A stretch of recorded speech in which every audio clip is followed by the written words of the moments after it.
we celebrate the 43-year reign of the speed metal kings, Metallica. With 9 Grammy Awards and 14 nominations, 38 concert tours worldwide, and 11 studio albums that span 4 decades, the Titans of Thrash remain the standard by which all other metal is measured. We begin with a 1984 classic from their second album, For Whom the Bell Tolls, followed by the 1992 tour anthem, Wherever I May Roam. And then, let's turn down the house and light up the stage with the Auburn University Marching Band and their show, Metallica. It's Sunday night, which means it's time for another live recording of the Auburn Experience podcast. This is episode 143 coming your way. As always, we're going to catch you up with the latest Auburn news in our Auburn potpourri segment and 2 major topics for you in this episode, as is per usual. Let's get into all those different things within the Auburn Experience right now.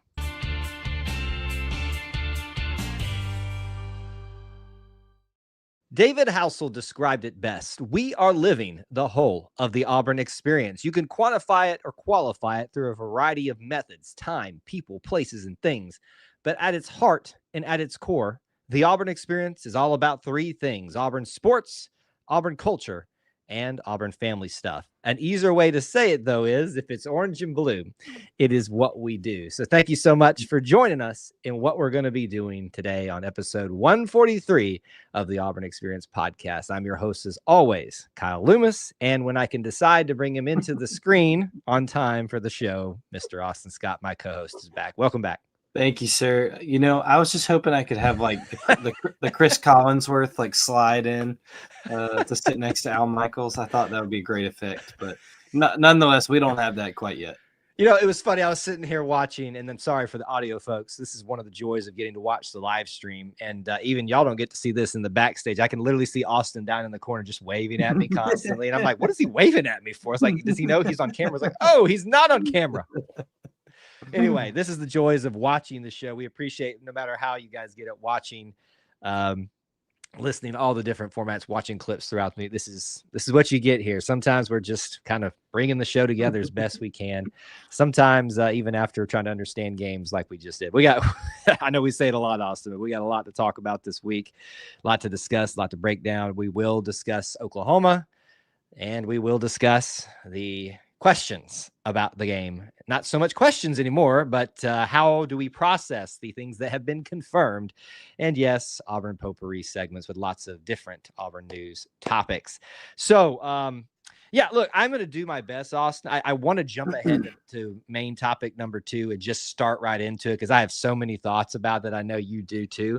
We're going to be good, though, and we're going to wait and get to the point where we can digest that just a little bit. But what I will admit to you is this weekend, as much as I loved having a weekend off in the sense of no travel, things like that, I am missing already being on the loveliest village in the plains. It's amazing. Like you think I'm going to benefit so much from being home and not having to do all the content stuff that I normally do when I'm out there. And then you're sitting here and you're like, yeah, this is nice, but man, right now I'd be doing this, sharing this. I'd be at Tiger Walk right now. The Eagle Flight would be happening right now. So I just want you to know and remind you, I continues to be jealous of you and that you get to stay in the loveliest village on the plains. Well, it was another beautiful weekend, another hot one, but another beautiful dry weekend in the loveliest village on the plains. I do want to shout out my wife. She turned, I'm not going to say it, redacted, her birthday yesterday.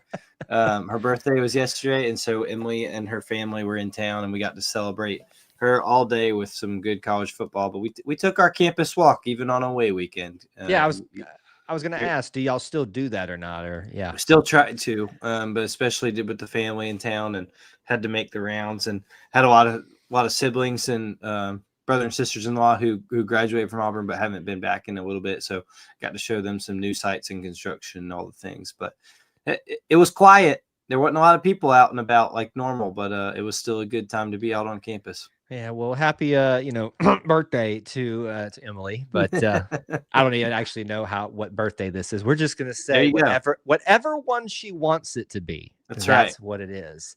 You know, it's funny when we think about that. Why do we not get as weird about I mean, I don't know. Do you get weird about how old you are? No, I don't. It just doesn't bother. I've had gray hair since I was 17. You brought it up, So not me. I wasn't gonna bring it up. look, that's been the butt of many jokes for me in the last 20 or 15 years. So it's more that for me than it is an age. But you've got a great setup though, Austin, because you can explain why the gray hair got there so early is because you've been an Auburn fan for so long, and just yes. Yeah. I can hear Emily saying, I need to stop saying it was her and say it was being an Auburn fan. Yes, that is what I should be saying. Well, listen, as long as I've known you, I think you and Emily have been dating. So I Yes. don't know that she's contributed that much. I would lean more towards, especially after weekends like this, with what we're going to be diving into. That's right. Well, when you throw in any Auburn athletics event, and then the two nightmare twins that are next door to me causing a ruckus right now, who you might hear through the camera tonight. There's plenty of gray to go around. It's fine. It's fine. It's fine. Here, a quick aside too that I just popped into my head. I know one of the big things that people lament about Auburn is always growing, and people want to keep the small town vibe. That new hotel that's on is it North Gay Street? That would be gay, yes. North Gay Street. So that one is about to open on the Georgia weekend, which is like perfect timing for all of the influx of people that are going to be here, regardless of what the record is for Auburn and Georgia when they arrive. I'll be honest with you, Austin. I think we're going to set records for this particular game, just for like capacity for the town, because how much Auburn and Georgia fans are itching to be in a night game situation, whether it's at their place or ours, or at least here. And it's been a decade at least for that. So I wonder how much. I saw people saying, well, that's going to help for that weekend. And I was like, I think you underestimate still how many people are going to be coming to Auburn for that Georgia weekend. Yes, it will help. I don't know how much of a dent you're going to put in it, but it'll certainly provide more beds for heads. So we'll just have to see. But I hope that they were busting their tails to get it done for that weekend, because that's the optimal time. Yeah, it better be ready to go, because it is an optimal weekend, and man, it's just probably only get better. I think we can probably safely, at least SEC Nation will be here for that one. I'm just going to bet on that one. I think so, yeah. If Auburn can pull off something here, we might still have an outside chance for a college game day. I don't know. Maybe. We'll see. I don't think it's out of the question. It is not out of the question, and maybe it would have already not been in question had I told you I wasn't going to talk about it. Here we go. Here I go again. All right. Let's jump into Auburn potpourri and get started talking about some of the other news. This is news that's actually going to change within just days of us doing this episode. We record on Sunday evenings, and this is news that's going to be breaking in its official sense on Tuesday evening.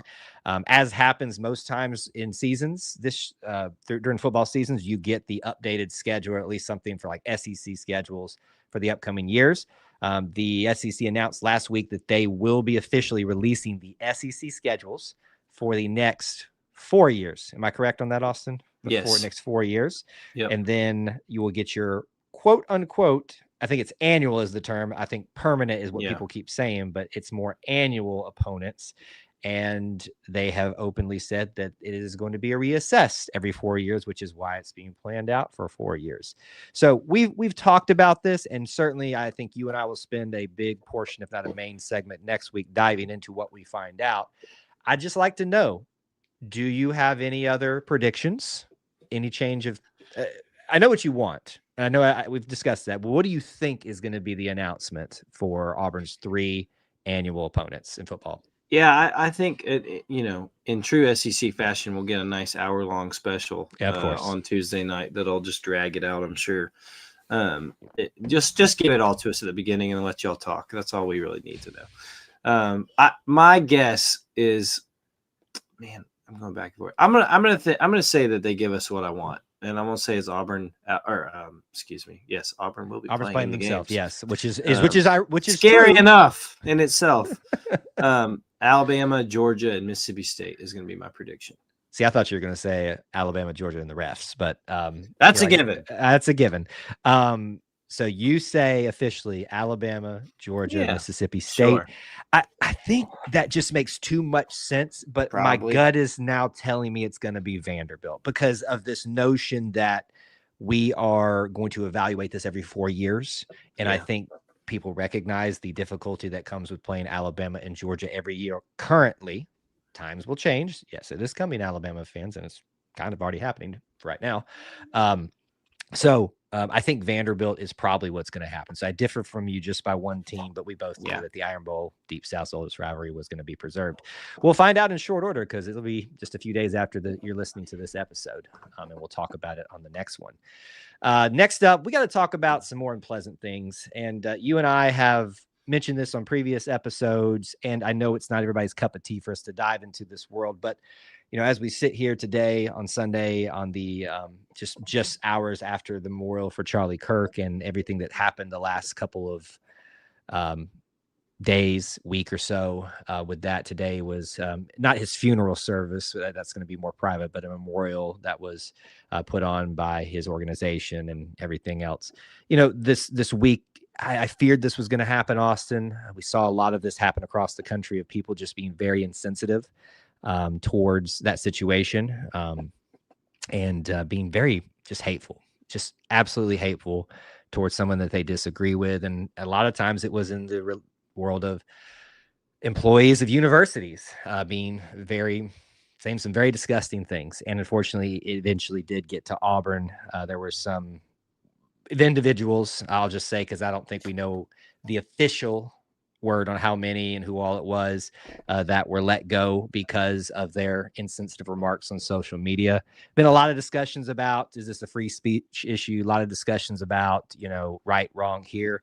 I think one of the things, and this is what I am speaking on here is my personal opinions. Austin has his own, and everybody else is entitled to their own on this. But what I want to be very clear to folks is you are free to speak whatever you want for the most part, outside of, what is true hate speech. It doesn't mean that removes you from consequences. And I say that to myself.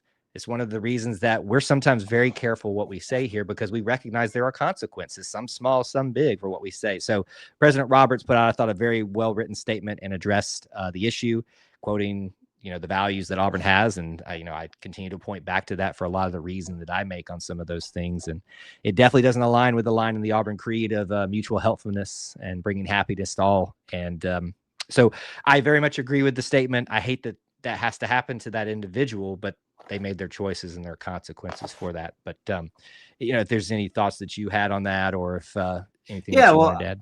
I think you put it well that, free speech is a constitutional right in our country, that we are blessed that is not a right for many around the world in other countries. And we thank the men and women who have literally laid down their lives for us to continue to have that right.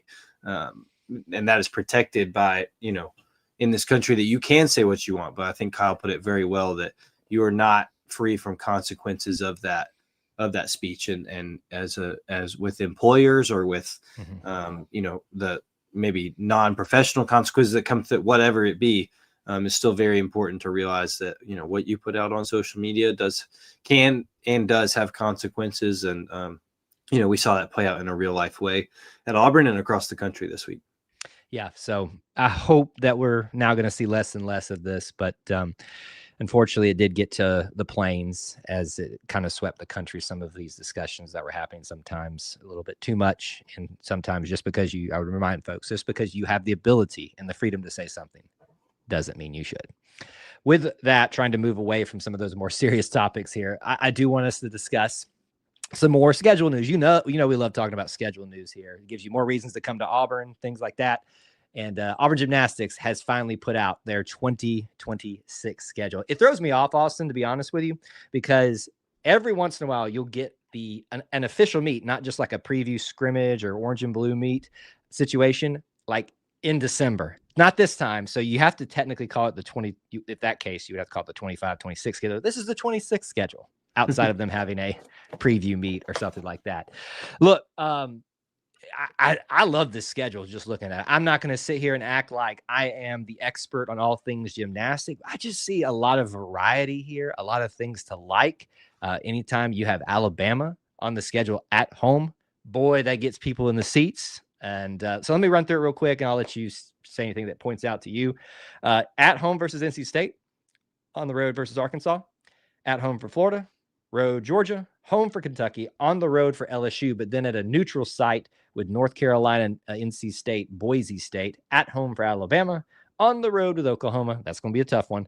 Michigan State at home, and then elevate the stage with Clemson, Georgia, and Pitt for another 4 quad meet there. And then we end with Missouri at home. So that's your schedule for the 2026 Auburn Gymnastics. What sticks out to you? I think it's a heck of a home slate for one. And we renewed our tickets earlier this week. And so we're pumped to go. If you don't know, and if you're able to, that's one of the easiest and cheapest season tickets you can get in Auburn. And that certainly it's gone up in recent years because of popularity. But it's still a very, very easy and fun meets to go to. And I think you're jam-packed with the good ones this year with certainly Alabama, Florida, Kentucky, and Missouri. Are those the 4 SEC? Or did I miss one? Say them again. Which ones? Alabama, Florida, Kentucky, Missouri. Is that right? Yes, you got it. Yeah. Well done. And then we don't host the 4-team one, right? That is elsewhere. Yeah. Is that right? Yeah, that's right. That's correct. You that. Yeah. So I think it's a fun year, and it's going to be a good one. There's certainly a lot of hopeful returners that maybe got injured toward the end of the year, or that youth at Auburn Gymnastics was certainly starting to elevate and prove that they can belong. Now they take a second year, so it's going to be really fun to watch this year, I think. And I think we'll be talking about them a lot. Oh yeah. So what I like is the variety. Like I said, you've got 2. I think there's normally 1 quad meet every year. Like Elevate the Stage is usually the one you go to, but I don't remember 2 of those in a year. So that just gives you a lot of looks at people. And twice for NC State, you host them and then you see them at the Metroplex Challenge. Going to Oklahoma, Michigan State at the end just feels. I just don't think of Michigan State and gymnastics a lot. Yeah, you think of them for basketball, for football. But so I'm intrigued with this schedule, and it's very exciting to me, especially as you said, having Alabama here is such a big thing. So it'll be big. I think the Florida one's huge. Oh, that too. I think both of those will have very, very big meets or attendance records. Yeah. I wish I'd done some more research and figured out what weekends those are for with matched up with basketball. But I'm sure we'll do that eventually. We'll hit on another weekend to get to soon. But those are very easy turnarounds, so that it doesn't necessarily have to be an away weekend for Auburn basketball. So right. I think those will be fun to look into. Yeah. And just to add what you said, we now have the men's schedule. The women's schedule, I think, is complete now, if I'm not mistaken. So. Yeah. And now we have gymnastics. So that should give us all that we need for the most part. So we'll look at doing an episode very soon about the winter weekends that you should be thinking about coming to the loveliest village on the plains to support gymnastics and everything else that's going to be happening, sports or otherwise, in the Auburn Experience. Moving right along in our potpourri segment, we got a few other things that we want to make sure that we hit. Let's talk about those concerts that were announced. You and I talked about the story of Auburn going to utilize Neville, utilize Jordan Hare at some point. Nothing really announced for that yet, but this past week we got 2 big announcements. For those of you that think Auburn's just a college town, for those of you that think Auburn's just about sports, that is wrong. That's why we do this show, the Auburn Experience.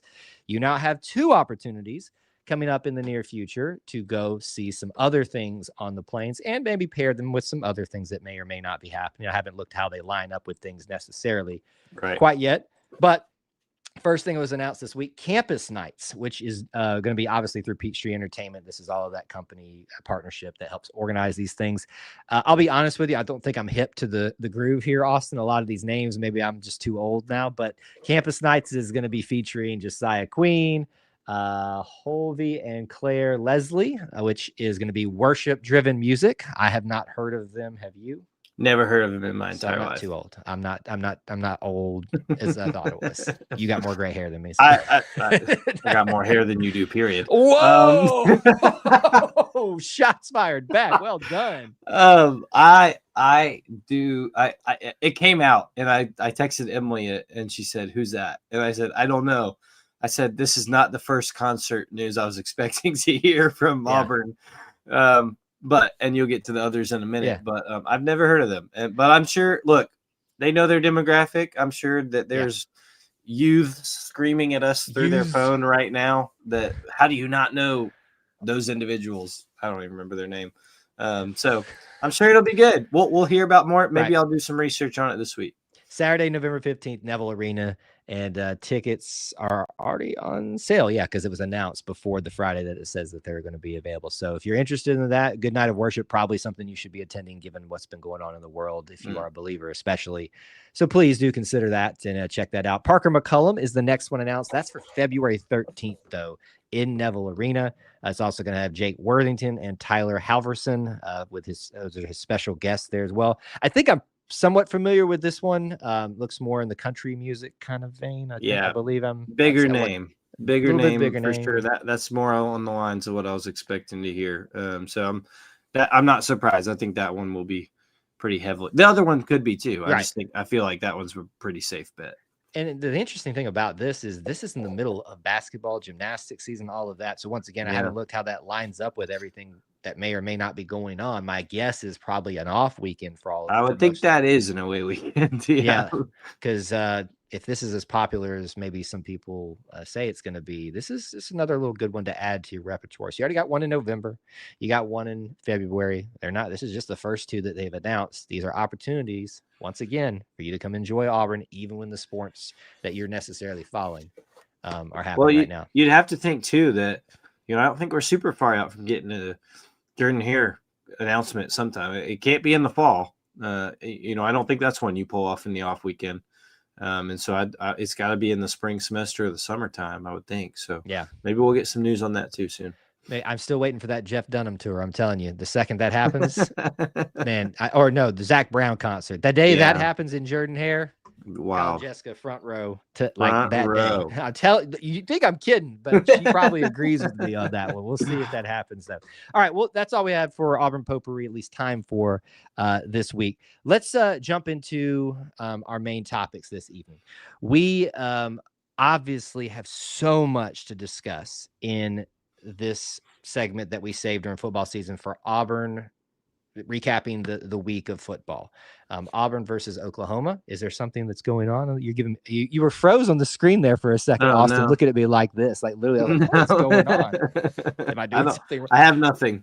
I thought you were trying to like see through the screen at me. Anyway, it threw me off for a second. Once again, that's the beauty of watching the show being made live. Okay. So, yeah, we do want to talk about the week of football. Yes, we are going to talk about the issues, the missed calls. A lot of these aren't even being questioned anymore. Everybody who is not a Oklahoma fan, an unreasonable Oklahoma fan, agrees with this. We are going to get there. We are going to, for this segment, though, set those aside. So please, while you're watching us do this, we'll try our best to stay away from those topics, but we are going to tackle all that in our last part of the show here. What we want to do before we give grades on the Auburn-Oklahoma game, acknowledge what happened. Obviously, 17-24, Auburn lost, first loss of the year. Not a bad loss in terms of perception of the results, who you lost to, where it was. If you're going to lose, if you're going to have this be your first loss, this is definitely the one that you want to take out of the other three that have been played this year thus far. There are some good stories that come out of it, though, before we give the grades. Alex McPherson on College Game Day got to share his story for the first time in as much detail as he and his family and everybody else has been willing to give. We now know from his own words that he had ulcerative colitis, which they thought they had fixed by going through a procedure that I think it's called a stoma is what it's called, where he has to have a bag, to help with that process after that. Jessica, she's watching this, is screaming at me like, you're just butchering this, Kyle. So like, just shut up. But it didn't work as much as they thought it would. And unfortunately, it was then diagnosed with Crohn's disease. Now, there was a lot of speculation, Austin, about what this was. I know this person that said this was, and some people were right, but I wanted us to wait to hear straight from him, the story, what he's been through. And boy, man, that boy's been through a lot. Just a lot, and very moving story to hear from him, and all mattered all the more to get to see him out there again on Saturday and make a field goal, make 2 more extra points. And so I thought that it was just a moving story, but really good to see him and see that his spirits are kind of high as he returns back to normalcy too. Definitely. And certainly he's being very honest with the coaches about what his strength is, and they're being very I think, wise and not putting him in too many situations. Right. Because another thing that can happen is it'll start affecting your confidence too. And he's been a pretty confident guy going out Yeah. there and with 100% his freshman year. But we'll continue to watch his story, and we're just thankful that there seems to be a very positive track right now in terms of managing what he has to deal with and what a resilient guy he's been. So we're very proud of Alex McPherson. Let's transition to the biggest story, which moves us into our grades and everything that we want to do to assess offense, defense, and special teams. Did you hear that this was the return of Jackson Arnold to Oklahoma? I mean, this was the new. It was news to me. There were some choice words I was trying not to hear through the TV, but it certainly, I think everyone knew if they didn't once they got in there. Jackson Arnold returns to Oklahoma as their former quarterback. The complex that some of these Oklahoma fans had in relation to him, I'm just like, did y'all forget that he won the Alabama game for you? Did y'all forget that you basically gave him no chance with the lack of support of an offensive line, had to deal with injuries? I'm not saying the dude was perfect. He was very young in his time. He had apparently 4 different offensive coordinators. Sounds familiar. So all of that, Austin, I think he did outstanding. I don't think he was perfect, but I thought given everything, as we're going to talk about later, that happened in the game, he showed up and showed out in ways that I think a lot of people were skeptical that he wasn't going to. And I think, for as far as I could tell, he showed a lot of class for the most part. I'm sure he gave a few fans, the business a couple of times, but that's to be understood. What did you think about him? And let's get some grades on offense, whatever else you want to talk about that with. Yeah, it might be really unpopular, but I'm with you that I thought Jackson, for everything that he's been through and having to go through that, did a pretty admirable job. I think, we'll talk about the sacks here in just a second, but I mean, I think that how many of them? There were 10, in case you weren't aware. But I think that there were times that those fell on him for not getting the ball out. Sure. I think he'd be the first to tell you that. I think there's times it fell on the wide receivers for not getting open. There's times it just fell on the offensive line. But for all that he was, I'm sure, emotionally going through, I think that he held himself together pretty well. There were times where I would just, probably based on scars of past quarterbacks and past Auburn quarterback play in the last decade, that I was like, oh boy, there goes that throw. Where's that going? And it was a great throw. His throws to Cam were on the money. Outside of a couple, I'm not saying it was perfect, but I mean, his scramble mode on 4th and 11, I don't think you can discount that at all. I thought that he did a good job, especially considering all else that was going on. And then with the offensive line, I'm not holding all their weight for him. I don't want to say it. I think but I do think that Oklahoma defensive front is one of the best Auburn's going to see this year. Yeah. And I think when you look at Connor Lew going out and Kyle Ellis coming back in, and then the switcheroo with that, and then some penalties and things like that, for them to only give up 10. And I know that what I'm saying, only give up 10 is pretty incredible to me, right? Based on everything that was happening. Yeah. It's not perfect. It's not great. And I think there were points left on the board, and points taken off the board. We'll get there in a second. Hang on. But this Auburn offense, I was, for a road game like that, in that kind of atmosphere, we've seen just go absolutely flatline and dead so many times. I don't think they were there at that point. So I'm going to give them a C+. I don't love that with 10 sacks. I understand that, but I think that a lot of factors contribute to that. So I'll go C+. Yeah. So first of all, the offensive line, I think once again, I try to be constructively critical about this group. I've been asking people not to just get overly excited about some very positive things that have happened in the first few games. I don't think you should take that away from them, what has been done well, but I think we should always be aware that, hey, SEC is really where you take a stock of what's going on here. And wow, that was a lot to take stock of. Yes. I agree that some of the sacks are probably more so on Arnold. He would agree with that as well, probably. However, I think also people are looking to place blame, as they typically do, on the easiest scapegoat, and people wouldn't they're used to blaming quarterbacks. So what I'm going to say is this: I think probably it's still more on the offensive line.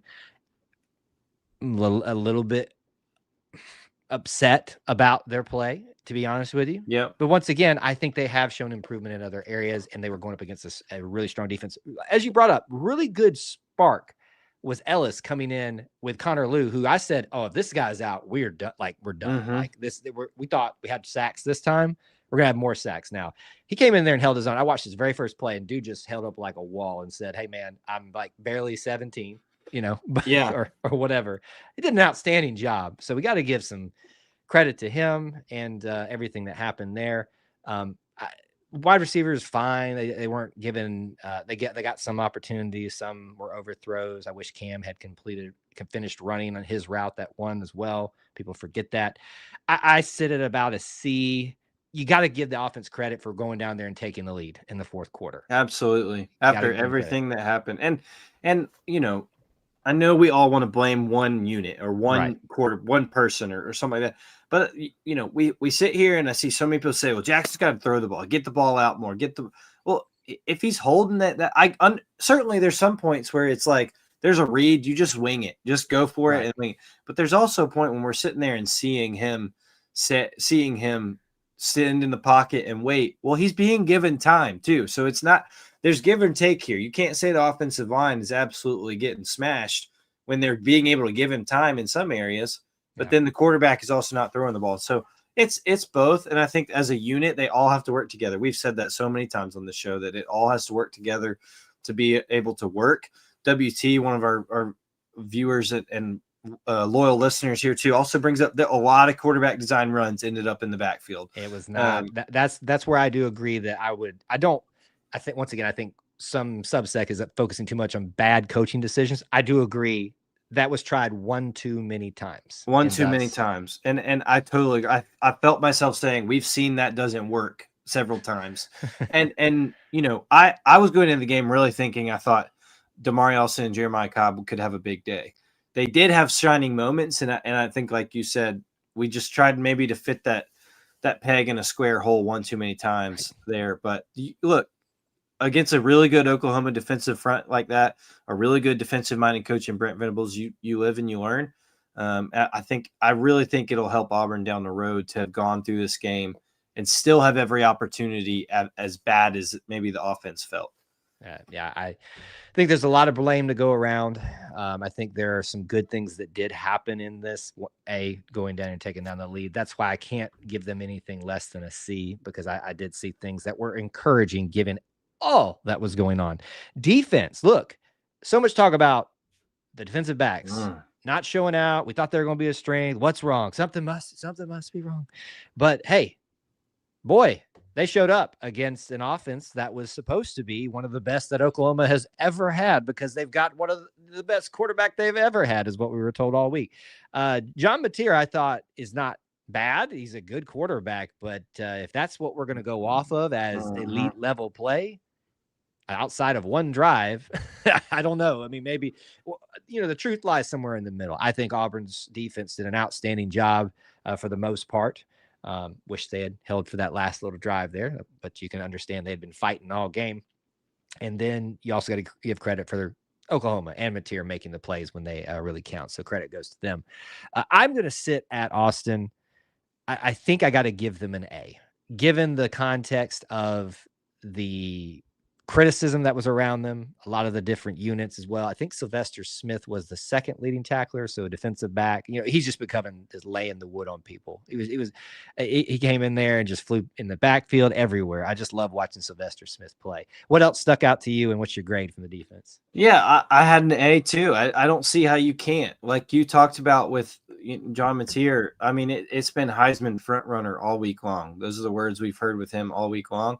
And I'm not saying he's not impressive. I'm not saying he's not good. And I'm not saying that their offensive coordinator and him don't have a good thing going. When they got humming on one drive, you could tell when they can get going, if they can get in tempo and have it smoothly operating like they normally do, then it's going to work really well. But I don't think that he did not impress me as much as I thought he might. And I think part of that, like you said, is somewhere in the middle, but I thought this Auburn defense did a really good job. I thought the defensive front was very impressive to me. Got a lot more push than a lot of people gave him credit for. Yep. And then the backside of the defense in the secondary, did a really good job with key guys out. Jay Crawford didn't play a whole lot, and then Champ Anthony was back, but had some issues too that with the cast, and Worried about that. Caught him from being out there longer. So I'm not surprised that this defense showed up. I am surprised that it was as dominant as it was at times, and that they kept the offense in the game in a big way. I think DJ Durkin continues to make a very big name for himself on this Auburn staff by being able to have the defense play at such a high level. They quite literally contributed to the game, and it was stolen from them. But I'm holding You're off. trying so hard to hold on to this. I think an A is very worthy, and I think that you should be very excited about this defense going forward. It's probably an A+ if something else. 100%. All right, special teams. Look, I'm still trying to figure out what happened with Hudson Cack, as I say. I don't really know what happened there. At low snap, I think there was maybe some questionable decisions. Anything that you want to add to that? Or, I mean, whatever happened, it was a blunder, right? Yeah. Whether it was a mistake or called or whatever, a low snap or him falling down or whatever sets Auburn up poorly there. Mm-hmm. Regardless of what happened or shouldn't happen shortly after it. And then Malcolm fielding the punt inside the 5 is very uncharacteristic of him. And then his momentum carried him back into the end zone and had to run back out of it. Correct. So it's like, you got to go. Just strange decision making by him. And then, Connor Gibbs getting his first field goal chance on the road at 50 yards. You'd hoped it, but just not a great day. Not a great day for special teams. I hate to say it, but I think there's probably some reminding and coaching of making sure certain decisions aren't made there, but that's not normal for Auburn special teams. But I think it's a D for me, just because I don't think it shaped the game. There are other people that shaped the game, but I think that it certainly did not give Auburn any favors in a game that they really needed to put forth their best foot. Yeah, I think the only thing I really want to give him a D-, but I think Alex making his that's about it. Salvages it. So I'll go D with you as well. Although I'm very inclined to go D-. Just definitely didn't help ourselves. That's the story of this, right? We're going to talk about it in a second, but Auburn didn't help themselves in a situation. I'll say that. Never mind. So that's our grades. We wanted to talk about the different elements where Auburn did some good things, could have taken responsibility for what happened. Yeah, we'll leave the grades portion at that. Now, this next segment, we have, dedicated it to the rest of the conversation. And here's what we're going to do. We're going to talk through each of the different, and there's 3, I think, main ones that we need to discuss. The third one's probably more, it's not as big of a discussion, but it adds to it. But at the end, we want to ask the question, did the game get altered by the referees? I want to say this loud and clear for I don't care what fandom you are, Auburn, Oklahoma, just some fan from another fan base trolling, whatever. We here, I'm speaking for myself. I think Austin agrees with me as well on this. We do not believe in just obsessing conspiracy theories about the refs. The refs are not out to get Auburn. There is nobody paid until you can present some proof of that to me. I'm just going to call you just a weirdo and think that you've got nothing better to do but just think about crazy things. However, you can't ignore some of the things that do feel like they happen a lot, and it do be like that sometimes, or it do feel like that sometimes, as the kids say. Auburn, your team, whatever. You should not put yourself in a situation to let the refs' mistakes affect the outcome of your game. Never should happen. You hold more responsibility 99 out of 100 times. I think for the very first time, we have a question of whether or not the game was altered. We'll answer that question at the end. But we're talking about 3 main plays here, which I think continuously just need to be questioned here. One has been addressed. So should we start with that one, Austin? The one that's yes. I figured, because there's no disputing this one now. The SEC has admitted fault. What are we talking about? We're discussing an illegal play that was not caught by the referees. So good on you, Oklahoma, for bending the rules and getting away with it. Like, credit to you. Now, what I want Oklahoma fans to recognize here is any defending of this that you're doing just doesn't help your case, doesn't make you look good. Your coach this has been by multiple sources. Your coach actively tried to do this and knew it was cheating and lied about it. Practiced it all week, apparently. Practiced it all week from a very low reliable source that's pretty well connected with that program. And to lie about it, act like you knew this wasn't illegal, that's real sleazy. So that's not a good reflection on them. All right. SEC office has admitted what happened.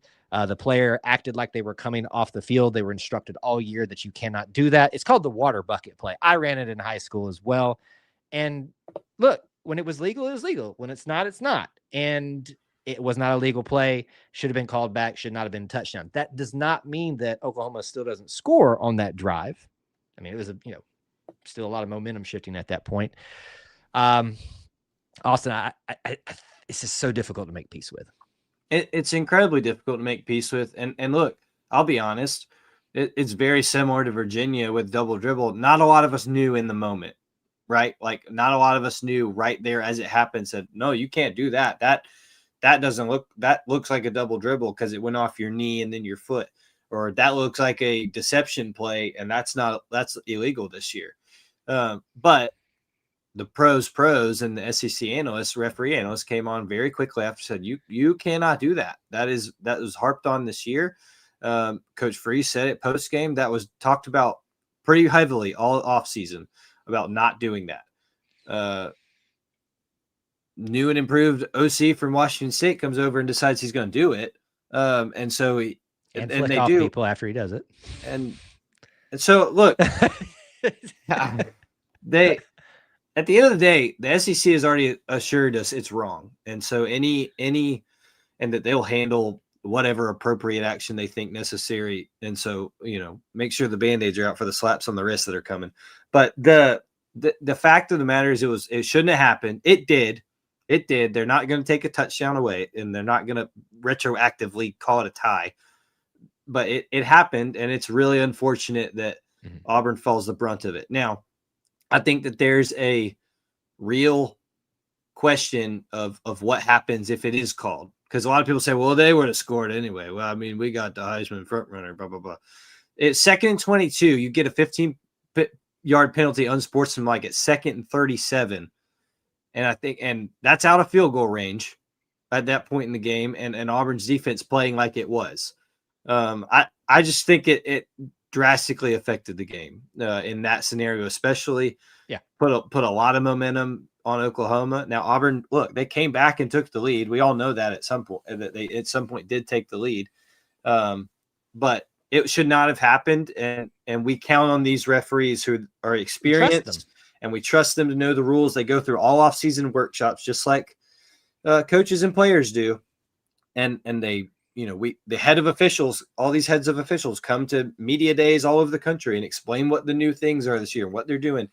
And in the first conference game of the year for both teams, we can't get it right. So it's frustrating. Yeah. It's unfortunate. I'm with Kyle. I don't think there's any kind of conspiracy against Auburn from Birmingham or these referees, like no matter where they're from or anything. I think that's absurd to mention, but it's unfortunate, but I don't think you can see any way it doesn't affect the game, and those that want to laugh and benefit from it, well, that's fine. But don't worry about that; they're gone. The conference has said what it is.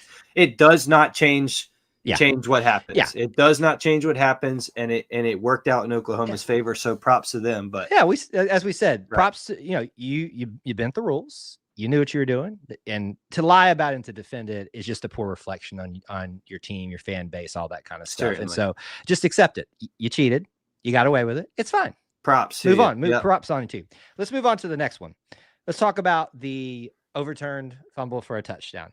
Now, admittedly, this one, there's room for discussion about it, right? I mean, everybody, if you're an Oklahoma fan, you're going to say, well, he didn't complete the catch or he didn't make a football move. I think there's evidence to suggest otherwise there. But whatever you want to say in terms of defending it, Auburn fans are going to say he did. Of course he did. Look, we all need to recognize our bias in this situation. The big thing is that it was ruled a fumble, run back for a touchdown by K and Lee. And that did not have enough evidence, in my opinion, to be overturned, because that is the rule of thing. It needs to be upheld. What's the official terminology there, or phrase there? Upheld is now what we're doing now. Upheld, or evidence needs to be sufficiently given to overturn it, whatever. So that one is a huge momentum swing. First opportunity of the game for Auburn to just take the energy out, and unfortunately, it was the sign of things to come. So in hindsight of everything, if you want to, honestly, you can really point to this one as the one that probably made the biggest dent in the trajectory of the story. Is that a fair statement? Yeah. Well, that one from the very beginning with just the opening drive for Oklahoma's offense, and being able to see what I got to stop looking. What Oklahoma was driving, and Auburn being able to make sure they go down and have a stop like that. Like you said, it's the call on the field, right? That's the biggest component of all of it. And what we all think is what that matters, which I think they're taught nowadays, to let the fumble play out and see what goes, even if he runs it back, and see what happens before we look at if it was a legitimate or not. They go back and like you said, and we're looking at it through orange and blue glasses. I totally recognize that. I don't see how there's enough to overturn and change what you saw on the field through the angles we saw. They did. And I think that is the most unfortunate part of both of these scenarios we've talked about, is that they both directly altered the scoreboard.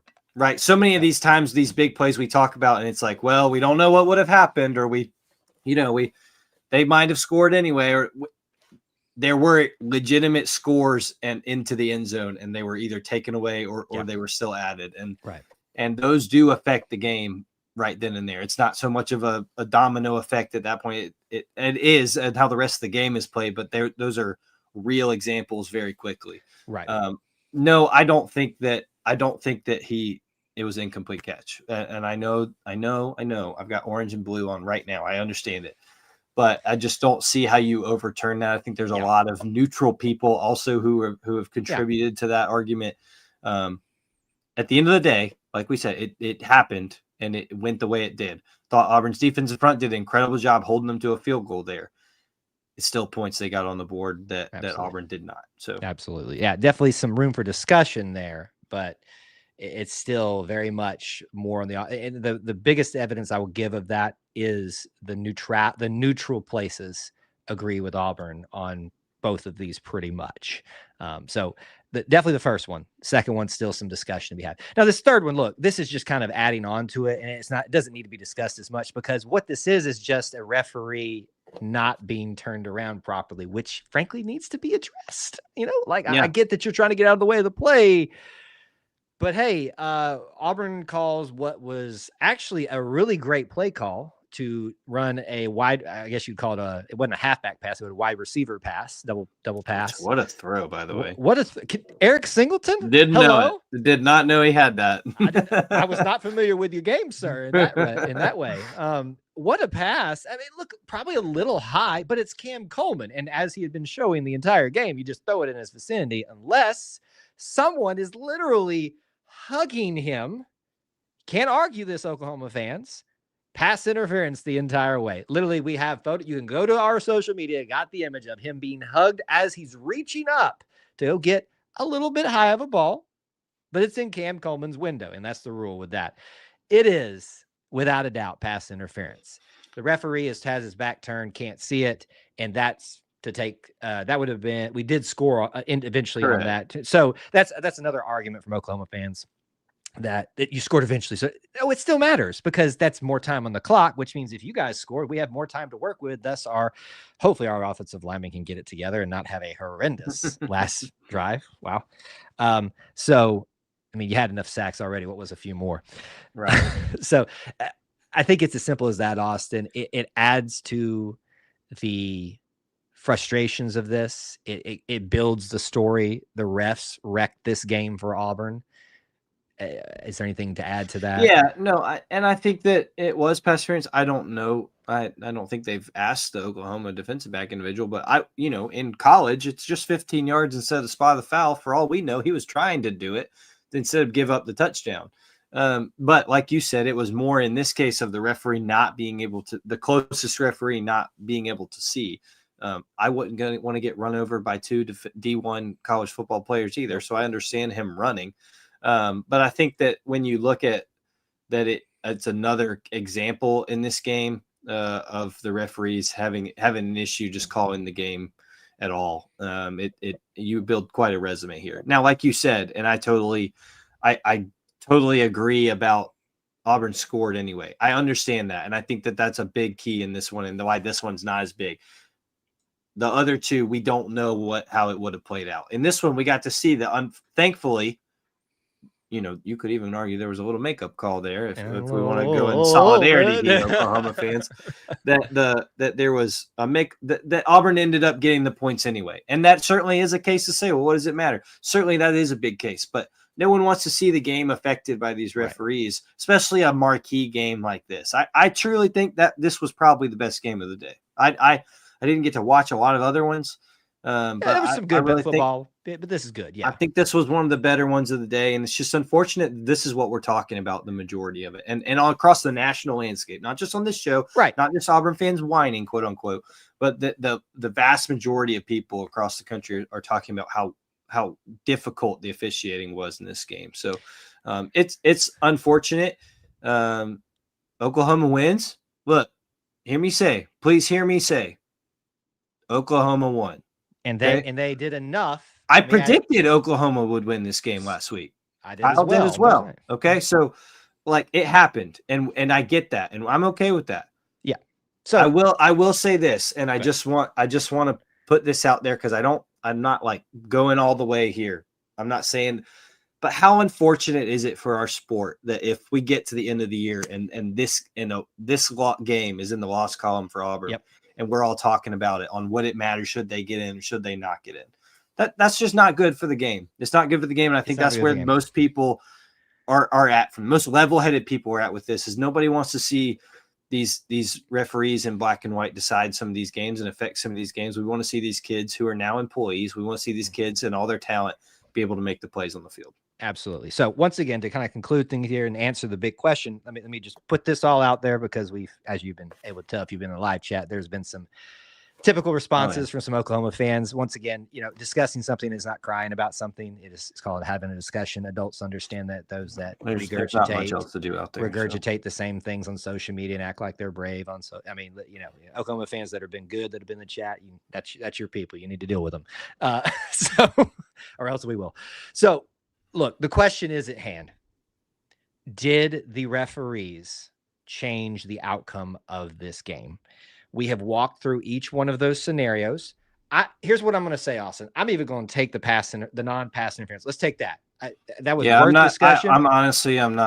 I'm not worried about that one. Let's go. So here's our. I think all things were made even there. let's do that. Let's give the caveat to the Oklahoma fan base and to anybody disagreeing with us, which nobody besides Oklahoma fans are disagreeing with this, that are being reasonable. That one's out the door. The first touchdown being called back.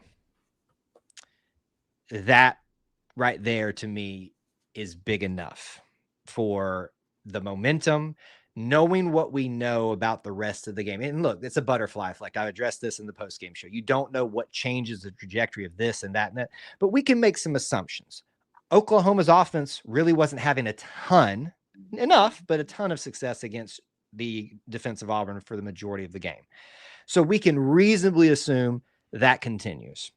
We can reasonably assume that Auburn's offense, while not outstanding, was able to move the ball enough to get into position to win, aka the fourth quarter win. So that alone, a 7-point swing right there, it puts it at least in the discussion of, hey, they probably would have been at least in a close, maybe a tie situation with that, maybe more so on the Auburn side of the momentum thing. When you factor in the inability to call the play, once again, if you continue to justify it and not just own it, it just makes you look bad at this point. You cheated. Your coach lied about it. You didn't get caught. Well done. listen, that's part of the, this whole discussion about recruiting is like, it's not really how well somebody recruits, it's how somebody can bend the rules enough to not get caught. Look, we all know it happens. I'm not going to say that Auburn's not ever done something like that in a game or anything like that before. I'm sure people had problems with Gus Malzahn, and he was probably a little bit tricky with some of his things. But I believe, for the very first time, I can truly say this, that the game outcome was altered by the referees. Once again, Oklahoma fans, hear me say this. You still did enough to win. You still deserve the win. I'm not even taking that away from you. I think people disagree with me on that because I said this in I think you deserve the win. I agree. It is a win in your column. Auburn was cheated out of the win. The outcome has come. All those things can coexist together. And if you can't accept that, you just can't be part of a reasonable conversation. Your thoughts? I certainly think it can all coexist together too. And I hope that people hear this, and they won't, but they'll take snippets of this. But I hope that people can hear this and recognize that for Auburn people, it's the fact there's a sense of pride that despite all that, Auburn had to lead in the fourth quarter. Despite 10 sacks, yep. Auburn had to lead in the fourth quarter. And now looking, and I think there's a whole picture here too of what Auburn football has been through in the last 5 to 7 years, is that despite all of that, Auburn still played enough and did enough to win, and it was taken from them. And I think that it's understandable to see it the other way with your team. We've got the most passionate fans in any sport that are in college football, are the most passionate fans, and I think that you can see. It was I don't know how you could say the game was not affected. We're talking about the outcome, and I think we both view the outcome as affected. And no one's ever going to fully agree on this totally, and that's fine. At the end of the day, like we said, Oklahoma won the game. They've got 0 losses in their loss column. Auburn's got Nothing's 1. going to change that. We'll see if it plays out down the road someday. But I think Auburn fans, now I'm talking to our people that are still out there, I believe, despite what the viewer says. A lot of rent-free space right now. Well, there's not much to do out there. But I think that when you Auburn fans, you should be proud. There's a lot to work on. There's a lot to work on the offensive line, and there's a lot to work on this week before A&M comes up. Because look, the book is out on what to do against the offensive line and against Jackson Arnold. But there's a lot to be proud of despite everything that went down and how poorly maybe we played and how unfortunate circumstances the officiating was. That Auburn was in a road game in a top 10 environment for the first time in a long time. So look. Just take a step back. We're all good. It's all right. It's all right. You got the game. You got the W. It's fine. We're going to move on. You're going to move on at this point.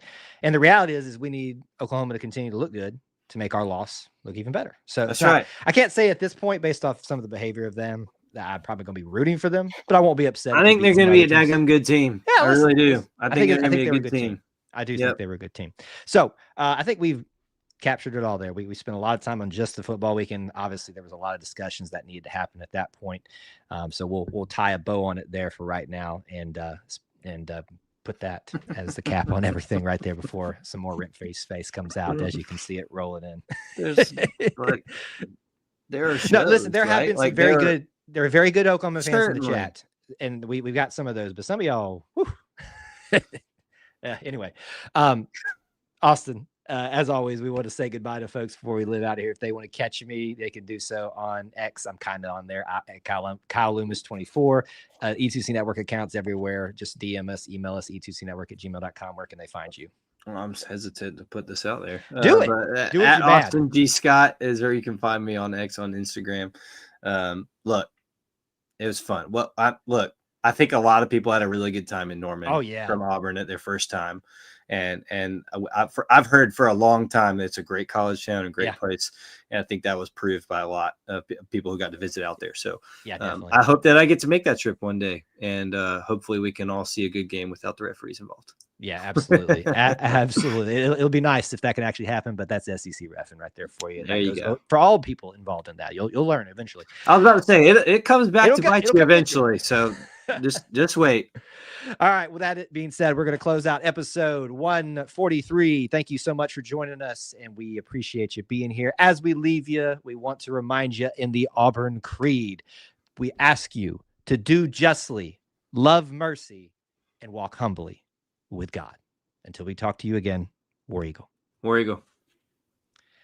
All right. I know we have a lot of Sooner fans in the chat. You're welcome to stay. We do a recording part. That is done. I'm going to do a Q&A. Austin's got to run unless Austin. I want to address this here. And I think, Austin, you would agree. I'm going to bring this one comment up. You were going to do this. This one?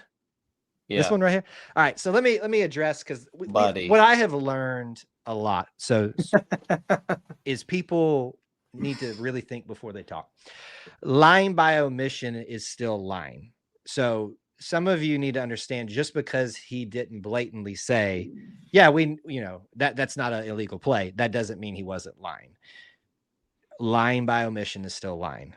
Your coach knew it was wrong. It was practice, and that the intent is there. If this was a case, this would be closed, shut door right now, that you knew what you were doing and you got away with it. That's fine.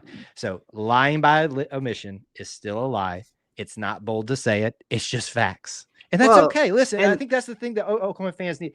You would do yourself much better if you'd accept it and just move on. You got the W. That's it. Well, and here's the thing is Sooner M AU5, which is quite a username, is that he said he checked with the ref.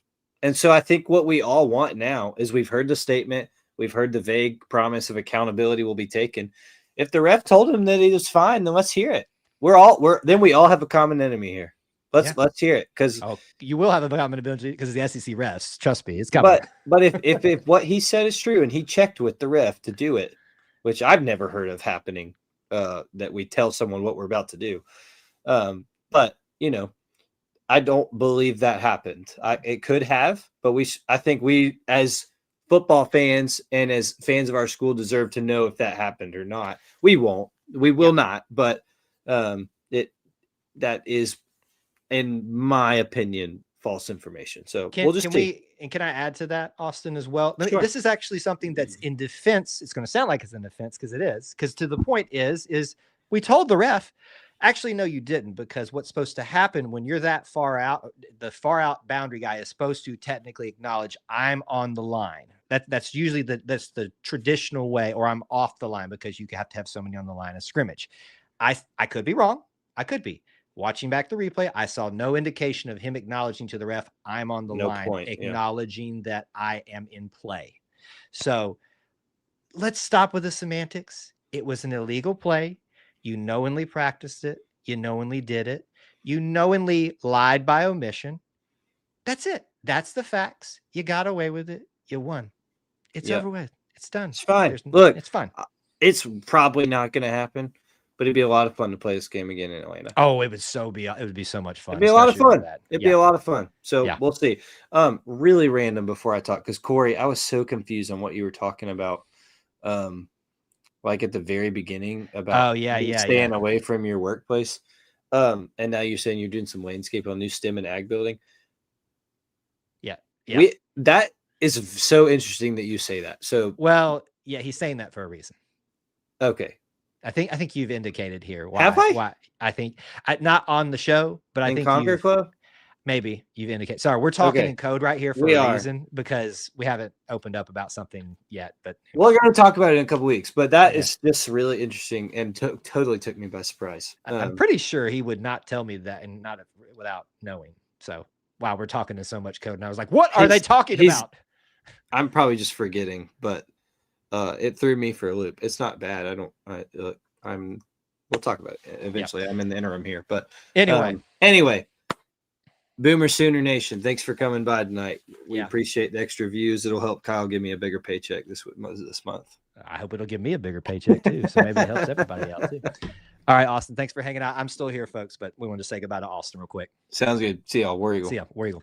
All right. Yeah. So we've had a couple of good Oklahoma fans here. So this is something that we do on our recording nights. I leave a little bit of space. We're way over time actually, but I will leave some space because there's actually some things that I took note of that I wanted to talk about from you guys earlier in the show. That's typically what happens here is we do the show. We don't really acknowledge too much of the comments outside of, we had a little bit of your brethren tonight that were acting up, which we had to make fun of a little bit. But that's what we do here is we just try to kind of flow through the show, and I'll leave a little space at the end to talk about that. Now, real quick reminders for the week. Obviously, we start a new game week, tons of content. We're going to have press conferences. We're going to have Q&As, interviews all throughout the week that the athletic department provides on our YouTube channel. What's your next live stream though? Obviously, every Sunday night at 9 Eastern time. Join us again next week. We'll be back, but the next scheduled one that we have is Auburn Family Night. That is 9 Eastern time as well on Wednesdays. So join us for that. It's a live call-in show. And Oklahoma fans, please do come back, those of you that are being reasonable, and utilize the call link and let us talk about it some more.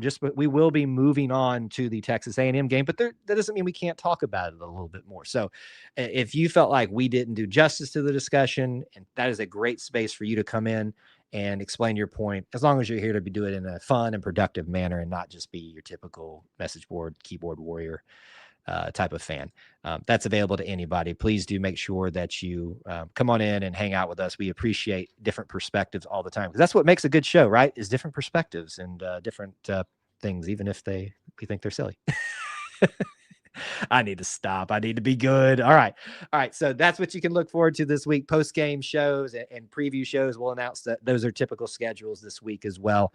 But please do look forward to all of that stuff. All right. I'm not going to be able to hit a bunch of y'all's comments in here. I'll do my best. Rodney, getting here at the end again. What's going on, sir? Good to see you.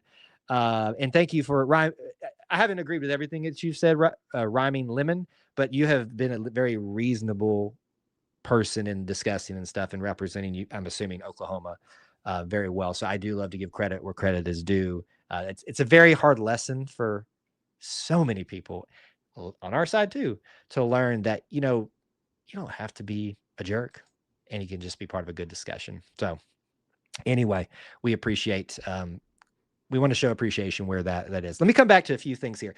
I didn't bring this up to Austin because we had so much. I'm going to be honest with you, WT, this suggestion, I don't hate this suggestion. I'm not saying it's going to happen because I do love saying Auburn potpourri, but it's not a bad suggestion for naming that, the grab bag.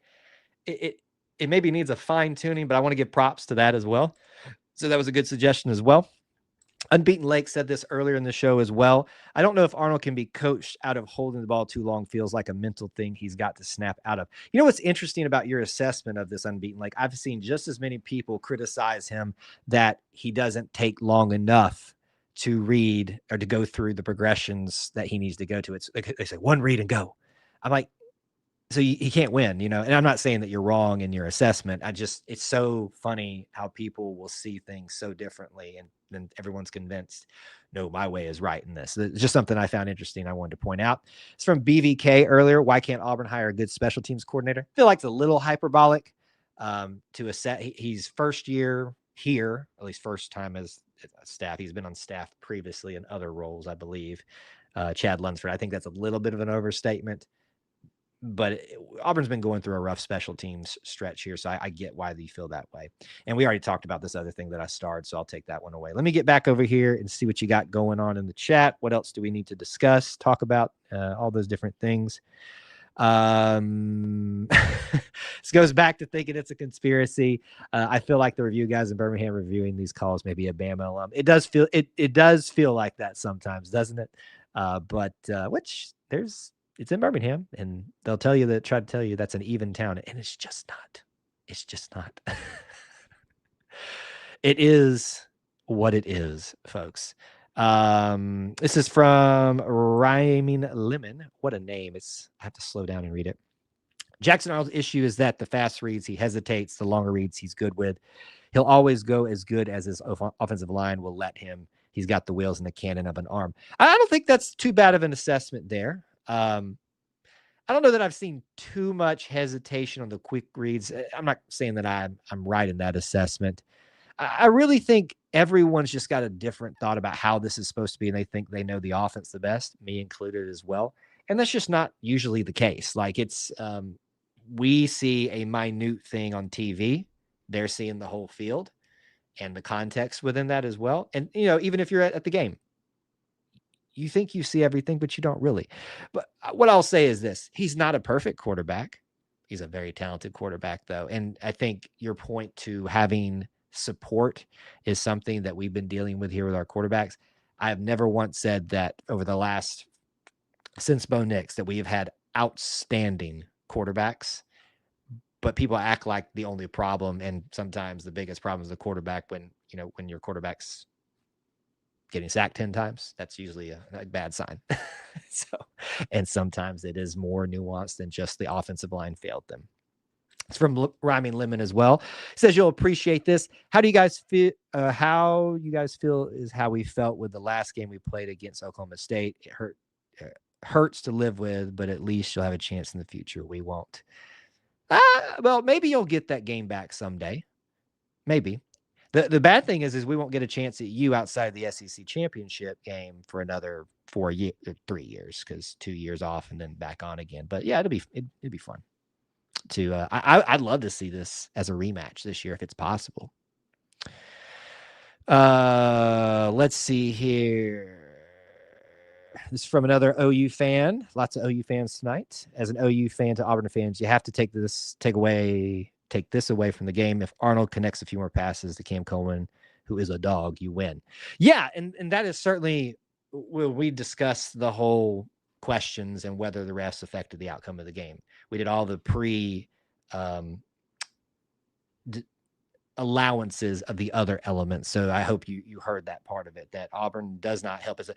What I find interesting is the assertion that somehow 10 sacks, while it is quite impressive and sad for Auburn, negates all of this other thing. It doesn't. The fact that Auburn was in the game outside of all of that is probably just as impressive, to be honest with you. But like I said, all those things can be true. The outcome of the game was changed. Oklahoma still did enough to deserve the win. Auburn obviously got shafted. So we can coexist with all those things together. Micah says, could the outcome of this game and how it went possibly make the start of a rivalry between OU and Auburn, maybe with some bad blood? That's already been there. So here's why, Micah.